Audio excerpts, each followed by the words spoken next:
As Steve mentioned, I serve as the pastor at the Potomac Valley Church, and we're a non-denominational Christian church, a very diverse congregation, and we're really passionate about service. For the past 25 years, I've been working with Hope Worldwide. Hope Worldwide is a nonprofit NGO that operates in over 100 countries all around the world. And I started working with Hope Worldwide in Harlem when I started school in New York, and I was serving in Harlem.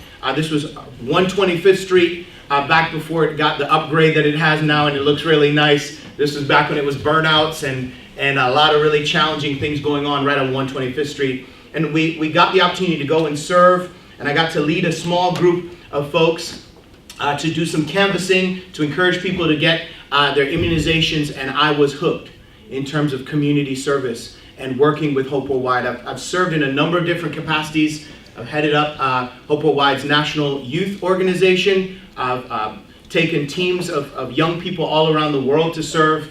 And my family and I actually served for about 4 years in the Bahamas, and I oversaw all of the Caribbean programs in about 12 different countries. All the great things that happen in the world, and there are so many very challenging things that are happening in the world, require money. You actually have to raise money to do great things. And many of us that are in the nonprofit world, we want to do the great things, and money sometimes can just be an obstacle. We're like, I don't want to think about that. Somebody else think about that. I just want to take care of people. But if you really want to take care of people, you've got to do a great job engaging, mobilizing volunteers, but also really making sure in the back office that you have the funds to sustainably do the things that you're doing and to follow through on all the commitments and the passions that you have. And so that's a big part of what motivated me to really have a much better understanding of fundraising. And so today, my hope is to have a good conversation with you. I really do hope that all of your organizations benefit from this conversation. And I hope that you're able to raise lots of money, raise lots of awareness, meet lots of needs. This is a community where my family lives, and I want to see all of our community really do really well. But I wanted to start off by asking you a question, and if you could just kind of give me a one-word answer. I'm going to go around the room the reverse way. I'm going to prep you in advance so you know it's coming. If there was one thing you wanted to get out of this time where we talk about fundraising, if you could just tell me one thing you'd like to get out. And if you could distill that to one word or one phrase, that'd be great, because I want to make sure that in what I'm sharing, that I really share things that are useful for you. I appreciate you listening to me, but I actually really want to be of great help to you in the hour that we get to spend together. So one thing you'd like to get out. One word, that's all I get. Or one phrase. You can go with a phrase. Building patronage. Building patronage. Okay. Outstanding. Motivating others. Motivating others. Yes, sir. Commitment. Commitment. Okay, commitment. Raising more money. Raising more money. Tell me how to raise more money. Okay. Okay, that makes sense. How to be efficient. How to be efficient. Okay, that's really important. Different than effective. Efficient. I hear you. I hear you. Yes. An opportunity. Okay, an opportunity. You want to get an opportunity out of today. Okay. Could you tell me a little bit more about that? An opportunity in a relationship with like whoever or how would I phrase it? In the relationship where we're funding, just getting a funding opportunity from that organization. That makes sense. And then the relationship with the people. That makes perfect sense. That's awesome. Sir. Sponsors, partners, supporters, and donors. Okay, sponsors, partners, supporters, and donors. That's outstanding. We're asking for one word that you'd like, or one phrase you'd like to get out of today. We're going to give you a little bit of time to think about it, but we'll come back to you. You've got that cool Christmas tie, so we got to come back. No, I got it. It's the engagement. Engagement. Okay, engagement is what you want to get out of today. That sounds great. Suzanne? Maybe some innovative strategies. Okay. Something outside the box. Gotcha. Innovative strategies. Yeah. Sounds great. Sir? Writing compelling asks and sponsorship perks. Awesome. Compelling ask, sponsorship perks. Changing the ask to investing instead of giving. Awesome. That's outstanding. That's huge. Making lifelong connections. Okay. Lifelong connections. Building a good base. Building a good base. I'd like to know about diversifying our funding, so getting it from different sources inside of this one. Absolutely. Absolutely. turning one-time giving into allotment giving. Got you. That's huge. That's huge. You don't want someone just to kind of pass by. You want them to really settle down and be consistent. That's outstanding, yes. I was going to say increasing sustainer gifts Okay. versus one time. Okay, that makes sense. I want to know where to focus. Okay, absolutely. That's really important. That's really because there's so many things going on. Like, okay, how do I focus? That's fantastic. Yes. I want to be able to give my board members confidence to ask. Yes, that's important. That, yeah, you want to make sure in the back office that the board, everybody is behind you and that they can be confident to ask for funds, for support, for volunteers. That's huge. Sir? Knowledge. Knowledge. So you came here, I'm going to gain some knowledge. What is the secret of great fundraising? Okay, the secret of great fundraising. And I'm hoping to provide an answer to that. Now, in truth, I may not accomplish all of these goals, but I definitely hope that what I share today can begin to help you with your thinking, to identify that secret, to really figure out how to grow your organization and also to sustainably fund your efforts. So the key I've found, and Simon Sinek wrote a fantastic book on this, Start With Why, is always start with why. You have to start with why. The thing is, that's the great organizations, the great for-profit, non-profit organizations know intuitively what their why is. Not the what and the how, but the why, because the why drives everything that you do. I think one of the big questions you have to ask yourself is, why are you doing what you're doing? Why are your volunteers showing up or not showing up? And what is your organization? Why does this organization exist? And that will drive so much of your conversation.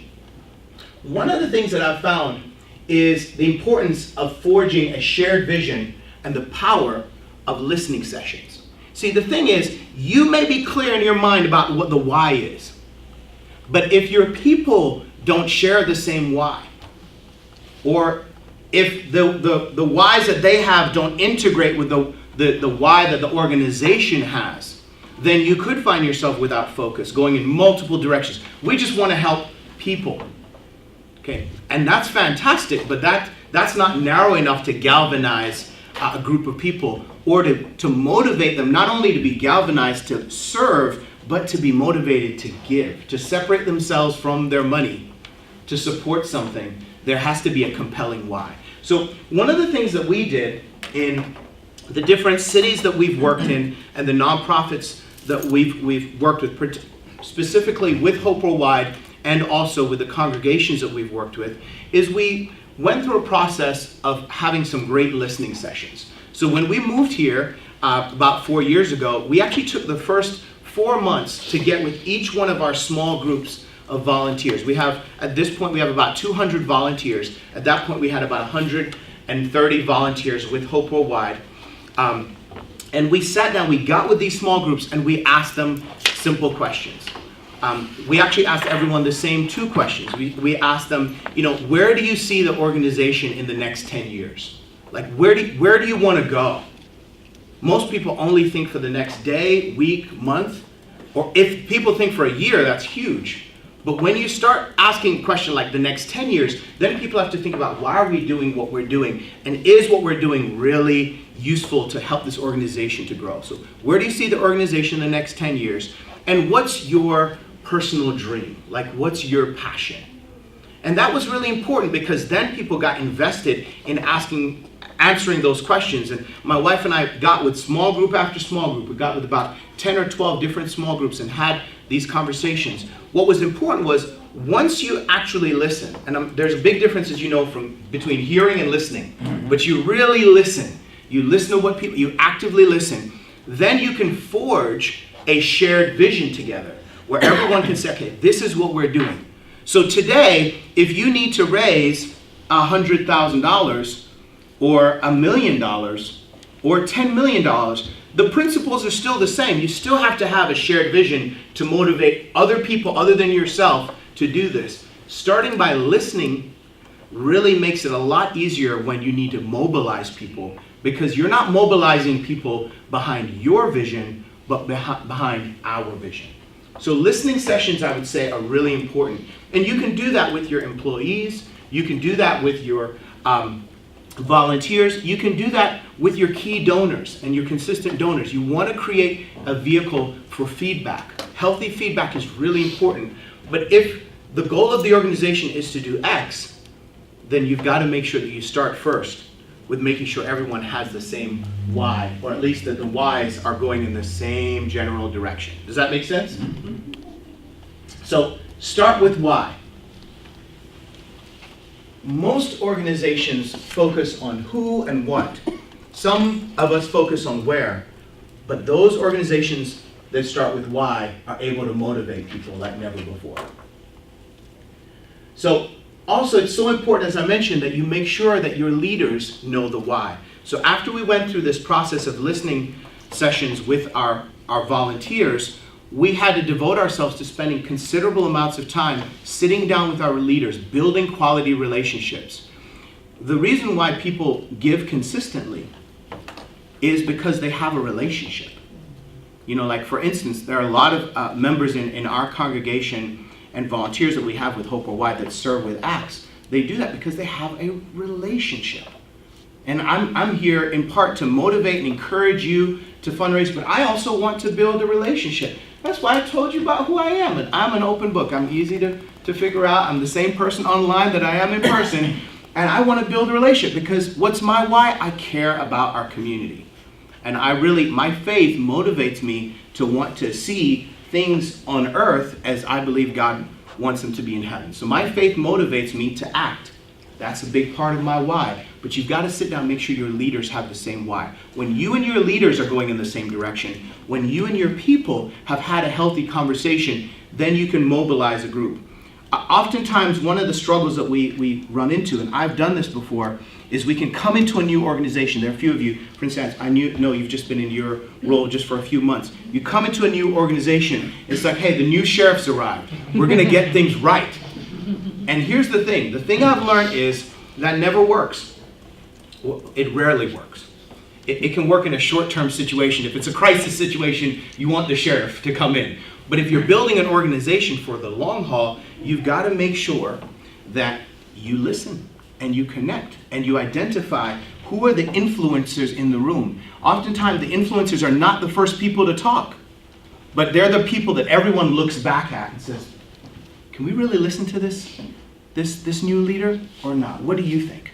So getting to know your people is going to be the key to effective fundraising. So make sure that your leaders know why.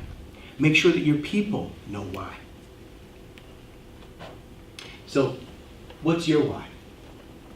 That's my daughter when we're in the Bahamas. She's much bigger now, but that's one of my favorite pictures in the whole world. It just makes me happy. I was going through a ton of pictures that were like deep and compelling and motivating, and then I thought, that's my why. I want my daughter to grow up in Prince William County and this county to be a county that thrives. She loves serving people. You know, this past summer, I'm going to show you a quick video about this. We had the opportunity to take about 40 volunteers over to Southeast Asia to go and serve at an orphanage there. And I took my daughter there, and the first time I went to that orphanage was 10 years ago. She was only 3 months old when I went there for the first time. And it was so heartbreaking to be in an orphanage 10 years ago with a newborn baby that we have in our home, and then to be in this orphanage and to see these kids without a home. And this orphanage, by the way, is in a Muslim-dominated area, and it's a Christian-run orphanage that serves kids in a Muslim-dominated area. A lot of these kids come from young girls that have children and can't take care of their kids. And so long story short, I remember being there, and then 10 years later, I took my daughter there, and while we were there, someone put her in charge of the paint team. Now, this is really a big deal because she was in charge of directing about 15 adults and telling them how to paint the outside of an orphanage. And boy, did she snap into action. She was like, that's not right. We've got to do that a little bit better. Do you need some water? She was a really good, motivated young leader. And so I had to show this picture because she's definitely central to my why. My son is my why. My daughter is my why. My wife is my why. My community is my why. What's your why? What motivates you? And what motivates your people? Some people want to make the world a better place. Some people want to make sure their why may be driven by the fact that the people that they're serving help them to identify with people that they grew up with. Maybe they're prosperous now, but they grew up in a lesser socioeconomic background, and they're like, I need to give back. That's their why. Understanding what people's why is will drive all of your fundraising efforts. Do not start with what or how. Make sure that you get why right. Once you get why right, everything else kind of comes together. So to that point, I wanted to show you a quick video here. And this is a video from this past summer. So just to kind of give you a little bit of context before I show this video. So we got here 4 years ago. We took the first 4 months to identify what our volunteers wanted to do.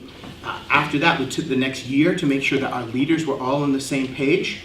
And then we went through the process of really engaging our fundraising efforts. And I'm going to share about some of the successes and some of the things we learned from that effort. But one of the things that we wanted to do was, and this was one of the areas that we had, we've been giving pretty consistently about $40,000 to help our efforts in Southeast Asia every year. So that's something that we're doing kind of automatically. We're just kind of giving that money just to help in the orphanage, to help other kids that were in need, different programs that needed help, also to help with our local congregations that were there. But there was not an emotional connection. So one of the things we discussed in having these wide conversations is we need to change the relationship from just one where we give on automatic to really make sure that we have a sustained relationship. So we made a decision that for the next 10 years, from 2015 to 2025, for 10 years, we would take a group of 6 to 10 people over there so that we wouldn't just give money, we would go and we would engage. And we actually talked with the groups over there, and they said, we'd much rather you connect with us, give us less money, but have a relationship with us. Now, I did that knowing two things. One is building a sustainable relationship was the key to increase fundraising. So I did know that. So, again, I'm driven by a very clear why, but I just want you to know there was strategy behind our thinking. That if once people make a connection, it's going to change everything. So we started in 2015. We took about 6 people over there. 2016, 2017. This past summer, we took almost 40 people that, out of their own pocket, raised money, gave their own money to go and serve at the orphanage that I'm talking about. And so the group that was over there made a video about our time there.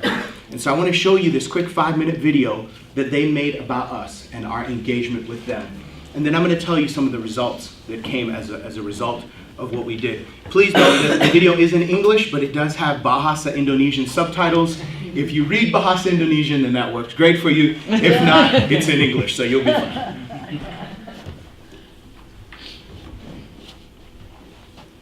Enjoy.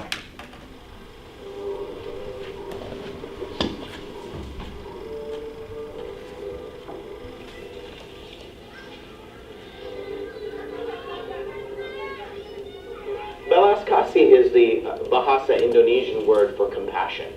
When I came here 10 years ago, I saw compassion at work in some of the poorest communities here in Indonesia, places like Cilincing, in an orphanage that Hope Worldwide runs in Bogor, and in other places.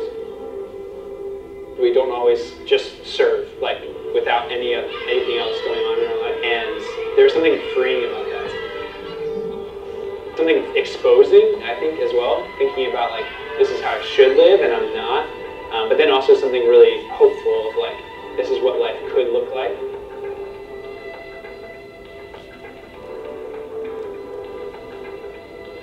Truthfully, Jesus says in Matthew chapter 9 and verse 38 that we should pray for workers. Prior to Jesus saying that, he looked at the people, he looked at the crowds, and he saw that they were helpless and harassed, like sheep without a shepherd. And his response was not to be frustrated about that or to be overwhelmed by that, but instead to respond with compassion, with belas kasih. First thing that impacted me is just how welcoming the communities that we're serving are. Being in Indonesia and just being, like, welcomed by this community that are smiling and happy to see you. just a great spirit of unity. Being able to be together, to see the families, the faith, kids serving, young and old, everyone really serving together in a great way. And I think being able to do that in a new place where you see, like, I don't have any connections here, I don't have any necessarily, like, things tying me to this place, but I can empathize with these people, I can love these people, not knowing them, them being complete strangers, and still give my heart to them, and seeing the impact it has. It's critical that we also respond by having compassion, and that means building strong small groups and strong churches where the people in the cities where we live can legitimately connect, and also where we can meet needs, not as a means to an end, but as the end in itself. So I think that week gives you everything you need to come back home and create that atmosphere where service isn't just a sprinkled activity, it really becomes your life. But growth is not the end. It's really reflecting Jesus in the way that you build. That's really the end itself. I get to watch the Spirit of God work and watch the love of God change people. And there's just this like really powerful opportunity to see who God is by showing that to other people.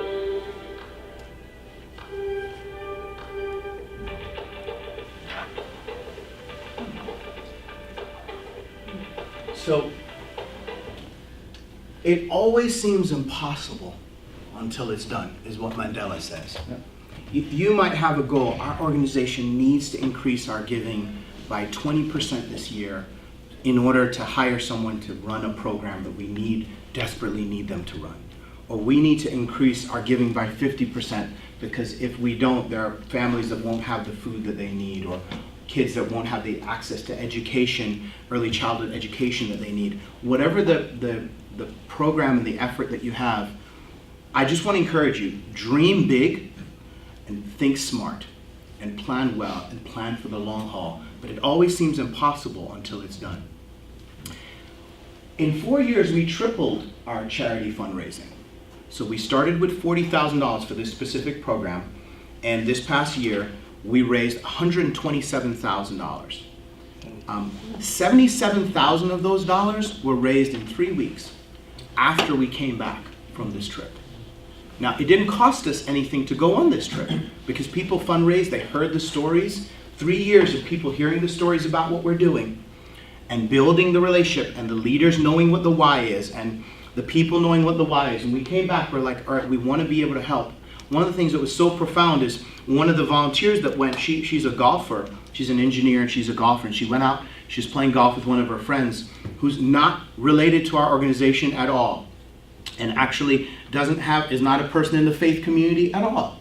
But they went out playing golf and she said, I just came back from Indonesia, this is what we did, this is what we went through. And her friend said, man, that's so amazing. I actually was looking for somewhere that I could give. And she wrote her, right there on the golf course, a $10,000 check. And she said, I want to help those orphans. She's never seen them. She probably won't ever go and see them, but she heard the story. The reason why we do this is absolutely we care about the needs of those that are in Indonesia or in other cities, in other countries, but we want to mobilize and motivate our volunteers here. And so doing things that are compelling, that can be local, that you're doing together to make sure that you galvanize your people and they really have a sense of what we're trying to do is really, really important. And that's just one example of it. Also, we're able to mobilize about 200 volunteers. This past Easter, we're able to do an effort where we barbecued 600 pounds of meat and invited everyone for Easter Sunday. Instead of just coming to church service, we're like, hey, we just want to feed everyone. And this is one of the ideas that was generated from our millennials. Just listening to them, they're like, can we do something? We don't just want to talk about it, we want to do something. I said, great, what do you want to do? We want to feed people. All right, so let's barbecue. A lot of the older members, they're good at the barbecuing, so they were at the grill doing their barbecuing and having a good time. And over 200 volunteers were mobilized. It was the first time that we saw all of our volunteers really step up, and people that were either a part of our volunteer base, are part of our community, and many others that weren't that joined us in that effort. We also emptied out our closets from non-perishable food and gave it away to anyone that needed it. And we emptied out our closets of clothes. We did spring cleaning. We needed to do that anyway. We did spring cleaning. We gave clothes away. We had so many bags of clothes that we didn't know where to send it, and we sent a whole bunch of them to Steve. We packed up. Steve's like, thank you for more things to sort. So we sent like literally probably 6 or 7 truckloads of stuff, like pickup trucks. We don't have like big trucks, like pickup truck, like bags and bags, because we collected. But people were connected. There are a lot of intangibles that happened through that effort. But what happened more than anything was that everyone started to get a sense, this is our why. We care about our community. We want to really make an impact. Also, in the one of the things that we did, increasing our funding, one of the benefits to that $40,000 to $127,000 jump is that every year we take up about 10 interns on, and we pay them just a little bit of money, but we literally indoctrinate them on our why. Like, we're going to serve the community, we're going to help people. You'd be surprised how eager many millennials, much respect for all the millennials that are in the room. I'm identifying you with the millennials. I don't know if I should, I'm sorry. Kind of on the edge. How motivated they are to spend their summer to do something that's compelling and meaningful, and how healthy and powerful it is for existing volunteers to see a new crop of young people come together. So this summer, I want to encourage you with your different organizations, look for opportunities to provide openings for young people to have opportunities to serve and to lead. And what we do with our young people, one of the things that we found from talking to them about this is they said, a lot of people have all these expectations. Everyone uses this term millennial. They're like, we want them to rise. If only they had the grit like we had. Oh, those snowflakes. People talk about all the things that they're not. And they're like, everybody wants us to do stuff, but no one gives us opportunity and direction. And so we're like, we'll give you opportunity, we'll give you direction, and we'll raise money so that you see that we're invested in you. And that we're not just working with young people, but we're working multi-generationally to make sure that, hey, maybe what I can do is I can contribute some money for a young person to be able to serve in our organization a little bit more. Because I can only give a few hours a week to help, but this young person can give 4 weeks in the summer. Does that make sense? Sounds good? Okay. Also, we changed our staff, our staff over the 4-year period. We transitioned some of our staff members out. They needed to be in different roles in different cities. And now our staff is 80% made up of millennials, because for me, one of the big things that I learned, and I'll just tell you kind of from my life, my dad went to Northwestern, brilliant guy. Got his PhD from Northwestern, went back to Jamaica, which was where my dad's from. My mom's American, my dad's Jamaican. And my dad went back to Jamaica, built this amazing school on 6 acres, wanted to really help the community, but my dad did not have a succession plan. And unfortunately, my dad, even though he lived very healthily, he had prostate cancer, and he passed away from prostate cancer when he was only 46 years old. And I was 9 years old. And I was his succession plan. But at 9 years old, I couldn't take over his school. And a number of things happened where that, it didn't materialize for me to be able to continue to do that work when I was in my, when I was old enough to be able to do that. So I wasn't able to help there. But my dad did not have a succession plan. One of the things that I'm very passionate about, it's a part of my why, is a part of the reason why I invest in young people is because if today I were to get sick, that young man, Logan Kreider, that you saw in the video, he would just keep it going. Like, we wouldn't miss a beat. Our board, we're really invested in making sure that we have a really solid board of directors. They know what the succession plan is. They know the financials are solid. They're committed to the work that we're doing. We have a phenomenal group of senior leaders who know how to keep the organization going. So, because succession planning is really important, because if donors are giving money, they need to know that if you're not there tomorrow, will the efforts of the organization continue on? So we changed our staff ratios. I'm not saying you need to do this, I'm just telling you what we did. And again, that's driven personally by our work. There's an amazing quote here that it's kind of a mantra for me personally. It's from Longfellow, and it says, "The heights of great men reached and kept were not attained by sudden flight, but they, while their companions slept, were upward toiling through the night." So all the things I'm saying to you sound Rosie, you tripled your fundraising. You, 80% of the millennials, you have all these people going to Indonesia. How does that happen? Hard work. It may seem calm on the surface, but underneath, boy, those feet are going. If you're going to make sure the board feels confident about investing money for 10 years to go to the other side of the world, 12 time zones away, you have to put in the time to build quality relationships, to persuade, risk-averse people to take a really big risk. They have to know that you're trustworthy.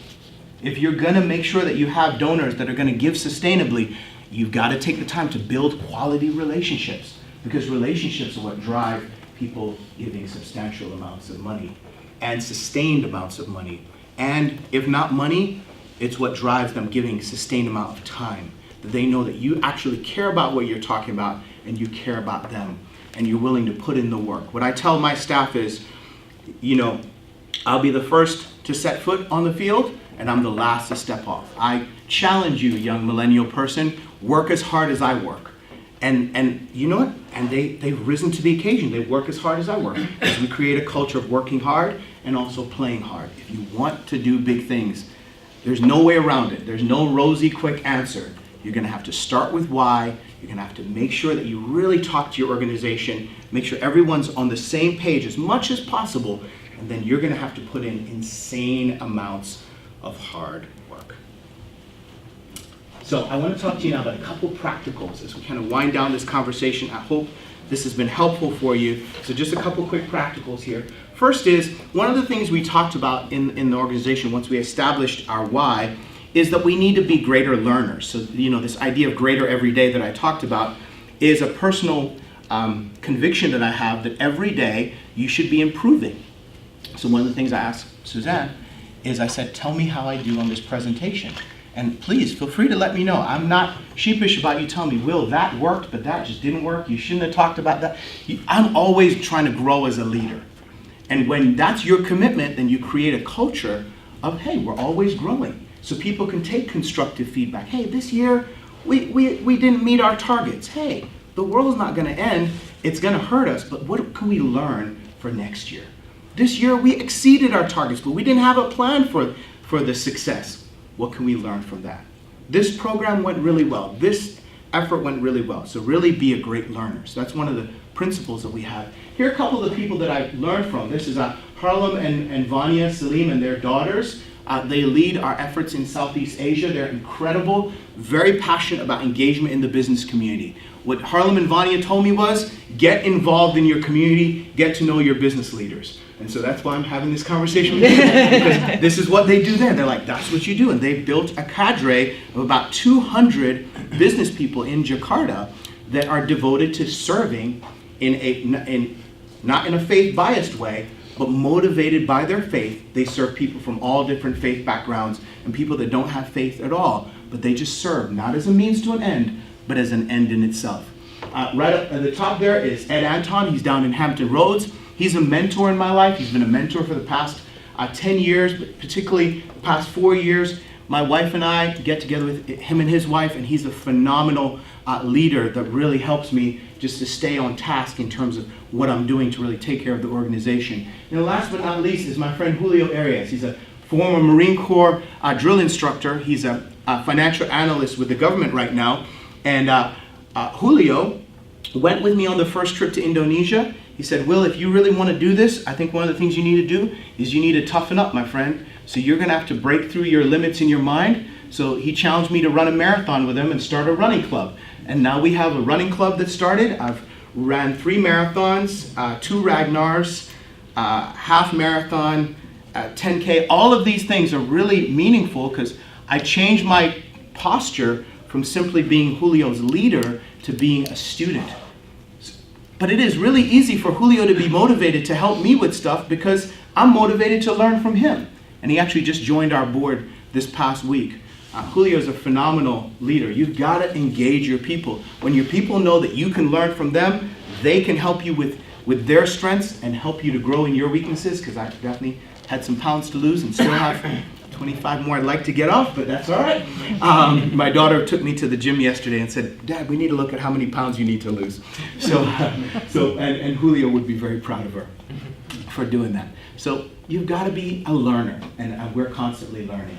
Also, you've got to mobilize mature leaders.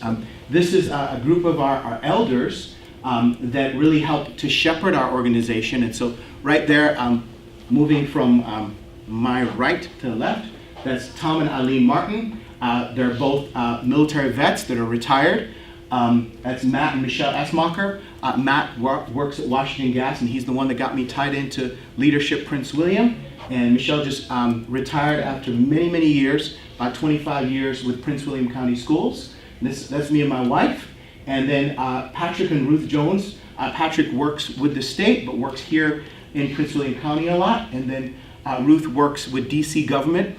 It was important for me to have the voices of mature leaders. All of these leaders, by the way, risk averse. Me, I love risk. You got to have a balance in your organization, because you might say, we need to raise $1 million. And I've said that before, and they're like, well, Will, how about we start with 10,000? Okay, 10,000. Okay, so how about 25,000? They're like, okay, 25,000. We literally have had this conversation, and they help to temper me. It's important that your organization has mature leaders, and that people with different skill sets from different areas can really help you to grow your organization in a great way. And that's key to fundraising, because bigger donors will look at mature people and say, are there actually grown-ups in the room that agree to these crazy ideas? Okay, there are grown-ups in the room that have had the conversation. It builds confidence in your organization. You can't just run an organization on young people, and you also can't just run an organization on old people. You need both generations to really work together, or all generations, I would say, to really work together. You've got to mobilize millennials. That's a picture of our staff that we have there. This is our staff from our group in Roanoke, Charlottesville, and here in the Prince William County area. So those are crazy millennials doing their thing. And Eileen Martin right in the middle of them, having a good time. It's key not only to be a great learner, but also to actually be a great leader. People need to be able to be inspired by your leadership to be able to invest in your efforts. Part of being a great leader is knowing your market. I sat down about 3 weeks ago with the county demographer, Prince William County's county demographer, and I said, let's go through the numbers. Tell me, where are the trends? How are things going in Prince William County? Where are the pockets of need? Clearly there's a pocket of need in Manassas Park, and so I reached out to Jason. I said, Jason, can we get together just to learn and listen? I'm studying, because I'm like, how are we going to engage in that community? There's a pocket of need on the eastern side of the county, right where Steve is. Interesting that they're both sitting together. These are guys I'm building quality relationships with. I've got to know my market. Whatever you're trying to do, maybe your programs are right in this area. You got to know your area, know the people, know the market, get into the numbers. Again, the heights of great men reached and kept were not attained by sudden flight, but they, while their companions slept, were upward toiling through the night. You're going to have to work insanely hard, but not look like it. Because if you look like it, you're going to freak people out. And they're going to be like, I can't do what they're doing. You got to be calm on the outside, but on the inside, man, you've got to be thinking, constantly thinking. Social media matters. This past summer, we hired 3 interns to help us to revamp our social media presence. I have no sense of Instagram. I really have no sense of Instagram. But you can check out our Instagram. Our Instagram is popping. I'll put that on video. My son will be so embarrassed. But it's awesome. You can check out our Instagram. Our Facebook page is good. Twitter, we've not navigated that very well. That's something we're still learning. But social media matters. If you're doing good things, people need to know about it, and volunteers need to be able to share with other people about what you're doing, because that also builds and people knowing about your efforts and being able to support and fund your efforts. Big secret is you got to start with why. If you start with why, it will motivate all this crazy stuff that we are talking about. Greater every day means that every victory builds on the other. We went from $40,000 with this fundraising campaign that we had to engage. The first year, we went from $40,000 to $75,000. We went from $75,000 to $123,000. And then from 123,000, we went to 98,000. I guess it's a 5-year campaign now that I think about the numbers. Yes, it actually is. The 5th year, that was the start year. So we went to 75, it was 175 to 123, 123 to 98,000. We realized we didn't do a good job really communicating our messaging as much because our fundraising dropped in that 3rd year. And then in the 4th year, we just went to 127,000. But every victory builds on the other. Let me just say this though, I'm sharing the victory stories with you in this short conversation. We have tried 1,000 things that have not worked and have failed miserably. And you know, when they fail miserably, we don't pretend that they didn't fail miserably. We say that was a bad idea, it didn't work. We tried to do a mentoring program. We had 50 people sign up for the mentoring program, and then no one sustainably did it after about a month and a half. And it failed miserably. It was a great idea. It was well planned, but it just wasn't well executed. We had to take responsibility. There are other fundraising efforts that we've put forward that have not been as successful. We learn from the mistakes, but we always make a commitment to failing forward. Whenever we fail, we're like, all right, we fall forward, we keep on moving. And then we build every victory on each other. The other big thing is we talk about building victories on each other. I want to be sensitive about time here. I'm going to wrap up in about 5 minutes. And afford a little bit of time for questions. Is you've got to make sure that when you do have a victory, that you don't move, and I'm talking to all the executive directors in here, that you don't move from one victory to the other and not celebrate your people. So that was one of my mentors, Antonio Boyd, who works down in South Carolina. He's a phenomenal guy. He's really good at raising money. He said to me, when we raised from 40 to 75,000, he says, you just did that. Did you thank those people? I said, I thanked them. He said, did you show them that you're grateful? I said, I haven't. He says, feed those people. I said, okay. So I talked to the group. I said, can we get some money to have a barbecue? And we did a barbecue. We just took our staff and we threw a barbecue for all of the volunteers. But we bought good stuff. We went to a restaurant depot. We bought steak. We bought chicken, we bought beans, we made sure we said, you guys did the work, we're just gonna celebrate what you just did. Great job. People really appreciate being appreciated. So make sure that even as you build one victory on the other, that you don't move too quickly from one victory to the other without celebrating your people. So thank you so much for listening so attentively. I hope that this scattershot of ideas distills down to a simple thing. Start with why, work insanely hard, mobilize people, motivate people behind that why, and I'm sure that you will see great things happen with your organization. If there's any way that I can help you, sincerely, I definitely want to make sure that I help you, because you're a big part of my why, because this is our shared community.